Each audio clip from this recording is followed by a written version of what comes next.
Pinoy Perspective Podcast. Welcome to Pinoy Perspective Podcast.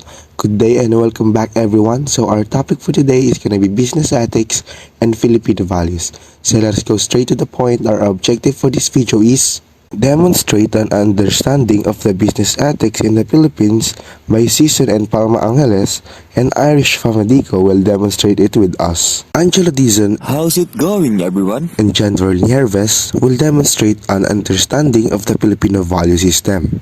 After that, Natalie Baladad Hi, good day everyone. Let me ask you first.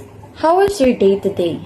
and Pordonsalan Hi, I'm pleased to meet you everyone. My name is Pordonsalan. will discuss the most common examples of the Filipino values. Follow with the relating Filipino values to the field of business and business ethics that Marvin Miot Hello, it's my pleasure to have me here. and Nalapo Hi guys, good day. Tashi delay. will be sharing it with us. And lastly, Mabborang and Fajiculay will analyze simple business situations as they are affected by the Filipino value system. Lovely to see you, everyone. So let us start from Irish. Alejo Jose Dizon and Antoinette Palma Angeles are two Filipino scholars that personally talk about business ethics in the context of Philippines experience. So Irish, may you introduce us and elaborate further the book of these two titled Business Ethics in the Philippines. Dizon and Palma Angeles' book, Business Ethics in the Philippines, is a comprehensive analysis of the state of business ethics in the Philippines. The book provides a critical assessment of the current ethical practices of businesses operating in the country and offers insight on how these practices can be improved. The authors begin by exploring the historical and cultural context of business ethics in the Philippines. They examine the influence of traditional Filipino values on business practices and discuss how these values can sometimes conflict with modern ethical standards. The book then delves into the specific ethical challenges faced by businesses in the Philippines, such as corruption, bribery, and exploitation of workers. The authors provide case studies and examples of companies that have faced ethical dilemmas and analyze the factors that contributed to their decisions. Overall, these two scholars focus on the plurality of languages, ethnicities, the geographic fragmentation, the predominant Roman Catholic religion, together with the still relatively short experience in nationhood account for a very peculiar understanding of business ethics in the Philippines.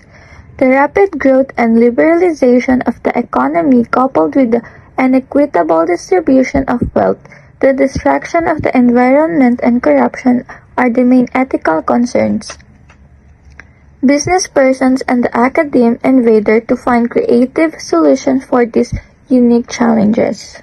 I see. Thank you for that wonderful and concise explanation, Miss Irish. The Philippines really values the beauty of our history and culture of our country. Well, let us not waste some time, amigos. Let us now advance the Hokano Filipino value system. Hokano was a Filipino anthropologist, teacher, and scholar. In early 1966, Hokano and his associates started doing research and studying the Filipino values. Janver, let us hear it from you. Thank you, Justin. Yes, it is true that Felipe Landa Jocano was a prominent Filipino anthropologist known for his studies on Philippine culture and society. One of his notable works is his study on the Filipino value system. So the first thing that comes to my mind when I hear the Filipino value system is defined by the way people live their life as an influence of one's culture. It is the set of values or the value system that the majority of Filipinos have historically held important in their lives, consisting of their own unique assemblage of consistent ideologies, moral code, ethical principles, etiquette, and cultural and personal values that are promoted by their society. Joanno argued that there are three main elements of value. It is the halaga, asal, and diwa. Halaga refers to why Filipinos give importance to certain thoughts, behavior, and action while rejecting other thoughts, behaviors, and action. Asal is characteristic or custom of a person. Mabuting asal is when we think about other people's feeling. So we are ashamed to be frank with someone because we might hurt their feelings.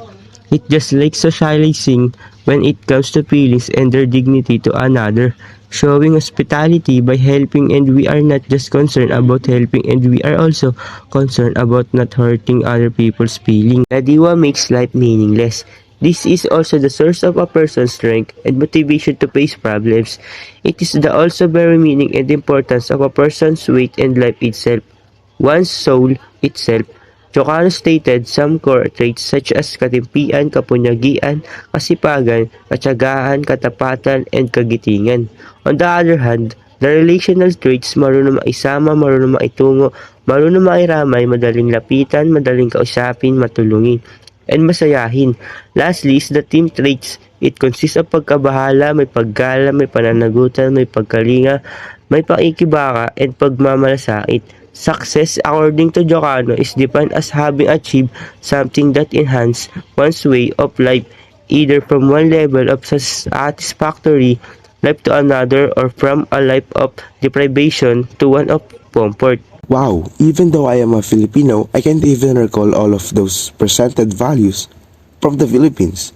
Oh why, let us now listen to Angelo's understanding of the Filipino value system. Wow, John Verl, what a great understanding. It looks like you left me out of things to explain. I'm just joking. So for my understanding, values, in my opinion, are the guiding principles in our life with regard to the social and personal ends we seek, such as salvation or peace, as well as with regard to moral behavior and individual aptitude, such as honesty and creativity. Filipino values inform and affect the way we work and live. We also explore possibilities to live and work with us while learning more about who we actually are. There is no need to replace Filipino values with Western ideals if you want Filipinos to be effective. According to Jocano, the Filipino value system is a unique blend of indigenous and foreign influences. I love the way Jocano thinks since he clarifies that a value is something positive and therefore desirable. Thus, there is no such thing as a negative Filipino value. He stated that there are only wrong uses of the values. It is just because we inherited the models of our former colonizers. The three elements that Jocano was saying, first is the halaga, or Filipino behavior. It explains why we act in a certain way and not in another. My life, health, family, friends, education, accomplishments, religion, culture, and traditions are all things I value highly. Second was asal. As we grow into consciousness, as children, we are socialized to think, behave, and believe as we are instructed to do so. Asal, on the other hand, is the expressive core value that manifests as right behavior. Finally, diwa is the spiritual principle that gives life energy and meaning. Filipinos receive inner strength and a sharper sense of personhood through diwa. It fosters in Filipinos a sense of their humanity and aliveness, so that all Filipinos must work to uphold the halaga, asal, and diwa ideals, since doing so will allow us to become better people and gradually but amazingly change our society. What a great understanding for our two gentlemen guests right here. So let us now have Miss Baladad for the most common examples of the Filipino values. Hi, it's your girl, Nat. So I will be presenting you some of the most common Filipino values, which is the kababayan, makajos, kamag-anak system, and pakikipagkapwa. First is kababayan. Kababayan is when you come to the same region and speak the same language. For me, whenever I met people that are from my province, it feels like I'm really comfortable talking to him or her, and it feels like it is really easy to build up a relationship between us. And next, being makajos or faithful to God. Makajos is a Filipino value that reflects the importance of being God-fearing or having a strong sense of faith in God. It is deeply ingrained in the Filipino culture and influences the way they live their lives.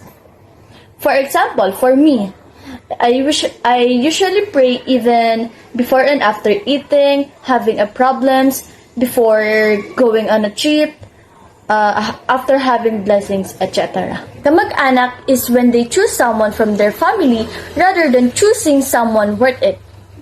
The Filipino value system places great importance on a family and kinship ties, and then concept of kamag-anak. It reflects this value.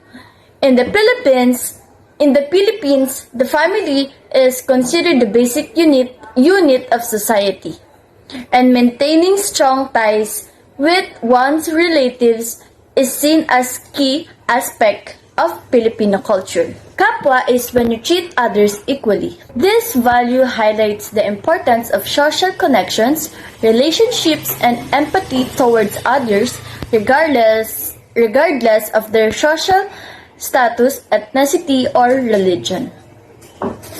This value is often observed in Filipino workplaces where teamwork and collaboration are highly valued. Thank you so much for sharing us some common values. Guys, share ko lang, I consider myself as a makajos since I have faith in God and respect others' religion. Hoy guys! Totoo yun! So now, let us now head for Miss Pordonsalan for more common examples of Filipino values. Thanks, Mr. Justin. So for the damdamin, or emotional sensitivity, it is one of the important values in Filipino value system. It is closely linked into idea of pakikisama, which is emphasize the importance of maintaining harmonious relationship with others and being sensitive to emotion of others. Filipinos are known for their warmth, hospitality, and empathy towards others. They are often quick to offer help and support those in need, and are known to be emotionally expressive, especially when it comes to expressing joy and celebration. For me, I considered myself as a emotional sensitive since I am usually overly sensitive to criticism or taking offense easily. Bahala na is a Filipino cultural value that is often translated to mean come what may or leave it to fate. It reflects the Filipinos' inclination to let things happen naturally without excessive planning or control. This value is deeply ingrained in Filipino psyche and has been passed down from generation to generation. Example for me as a student, whenever I do some activities, I usually say na okay na ba to? Hays, bahala na nga. Since I lack some initiative to make my activity better, on the other hand, I also use bahala na in a good manner, like expressing courage and faith in God, which means to let go and let God. Dangal, it is a Filipino term that means honorable or noble. It is a set of cultural beliefs and practices that aim to promote honor and dignity among Filipinos. It is based on principles of respect, honesty, integrity, and responsibility. For me as a student, I want to learn by myself and be creative rather than copy some of my classmates' work, just to have some high grades as them. So that's all for the most common examples of the Filipino values. How is everyone? I hope you guys have at least 3 values among the presented values. Char. Now let us have Lance to help us relate the Filipino values to the field of business and business ethics. Hi guys, good day, Tashi Delay. What's up again? It's me, Lansoy. Filipino values play an important role in business in the Philippines, as they influence the behavior and decision of entrepreneurs and employees.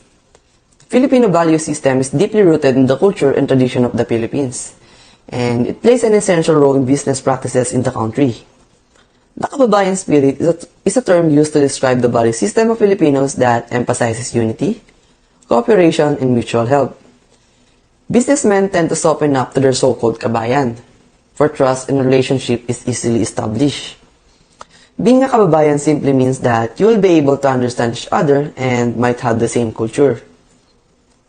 Mga is rooted in the Filipino culture's strong belief in a higher power and the importance of faith in God.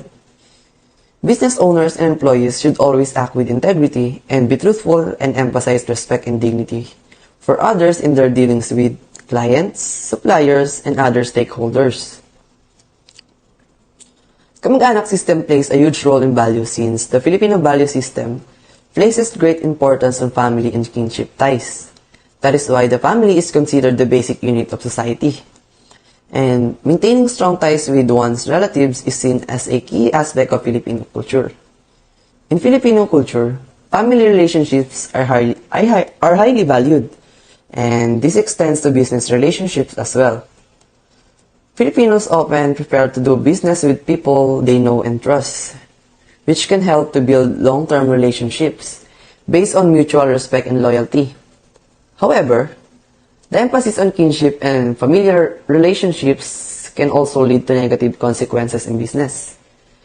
Nepotism or favoritism towards family members or close friends, like hiring or promoting a family member or friend over a better qualified candidate. Pakikipagkapwa is a significant aspect of the Filipino value system, emphasizing the importance of social connections, empathy, and collective well-being. Filipino value relationships and interpersonal connections. In business, this value is reflected in the way entrepreneurs and employees interact with customers, suppliers, and colleagues. A sense of community is established through building relationships and establishing trust, which can lead to a long-term partnerships and loyalty. Thanks, Mr. Host. So I will be now relating the damdamin, bahala na, and dangal. Values in the field of business and business ethics. Damdamin is an important part of Filipino value system, as it encourages individuals to be empathetic, caring, and compassionate towards others, while also recognizing a need for emotional intelligence and resilience in navigating the complexity of life. In customer service, businesses that value damdamin recognize the importance of understanding their customers' emotions and experience. They make an effort to connect with their customers on a personal level and show empathy towards their concern and issues. While bahala na can be seen in many aspects of Filipino life, including decision-making, problem-solving, and even in everyday conversation, it is often used as a way of expressing acceptance of the outcome of the situation, whether good or bad. Bahala na is sometimes criticized for its passive nature, as it may lead to a lack of initiative and action towards achieving one's goal. In business, the bahala na value system can manifest in several ways. For example, some Filipino entrepreneurs may take a more relaxed approach to planning and decision making, relying on their instincts and intuitions rather than meticulously analyzing data and conducting extensive market research. They may also be more comfortable taking risks and embarrassing certainty, knowing that they have done their best and leaving the rest to fate. However, while the bahala na value system can have some benefits, it can also be detrimental to the success of a business.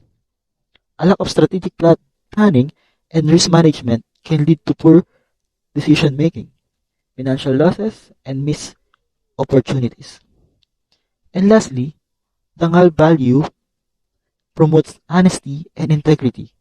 It encourages Filipinos to truthful in their words and action and to uphold morally right standards in all aspects of their lives. It reflects the Filipino culture's strong emphasis on community, social responsibility, and respect for others.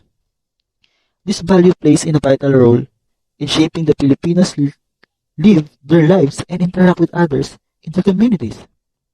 In business, honor means fulfilling commitments, keeping promises, and maintaining a good reputation. Business owners and employees are expected to act honesty, in fairness, and transparency in all their dealings. The Filipino value system surely plays an important role in the business culture of the Philippines. It shapes the behavior and decision-making of business owners, managers, and the employees. So for our last objective of the day, let us have Ms. Mabborang to analyze some simple business situations as they are affected by the Filipino value system. Lovely to see you, everyone. One of the business situations that are affected by the Filipino value system is when they are blood related to that applicant.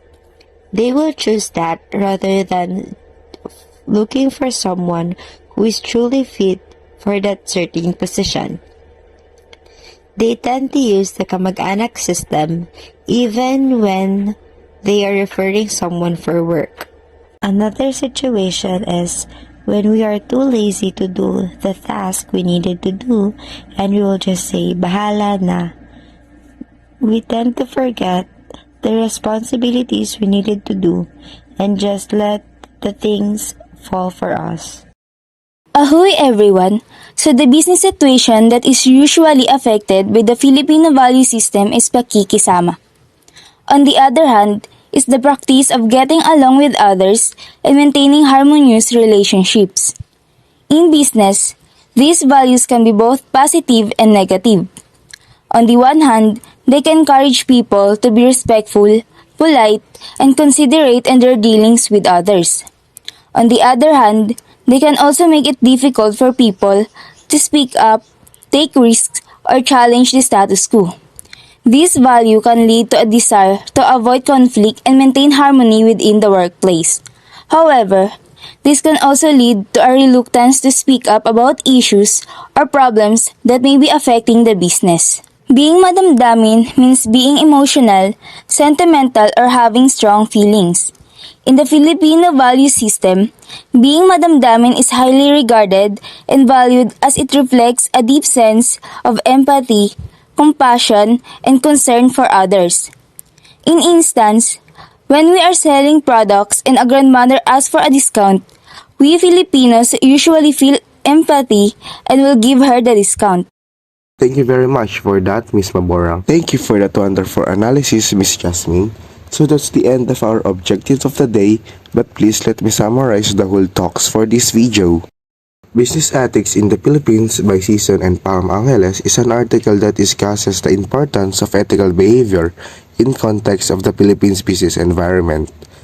The authors highlight the challenges that business face in upholding ethical standards and the consequences of unethical behavior of the society. It provides a comprehensive overview of the importance of ethical behavior in the business context and offers practical guidance for the business to uphold ethical standards. The Filipino value system is a set of cultural beliefs and principles that are deeply embedded in the Filipino society. These values play a significant role in shaping the behavior and decision-making process of the Filipinos, including those in the business sector. The Filipino value system has a significant impact on the way business operate in the Philippines. Understanding these values is important for the business that want to be successful in the country. I really agree that the Filipino value system is a complex set of cultural beliefs and practices that influence the behavior of Filipinos in various aspects of their lives, including business. Based on our lovable guests, they have presented the really many values and traits of the Philippines, such as kabayan, kamag-anak, pakikipagkapwa, damdamin, bahala na, and dangal. The guest was able to explain further these Filipino values and was able to present some of their experiences about the value. They also help us relate the Filipino values in the field of business and business ethics and analyze some business scenarios that are affected by the Filipino value system. So that is all everyone. I hope you guys learned a lot from today's video in Pinoy's Perspective Podcast. Goodbye!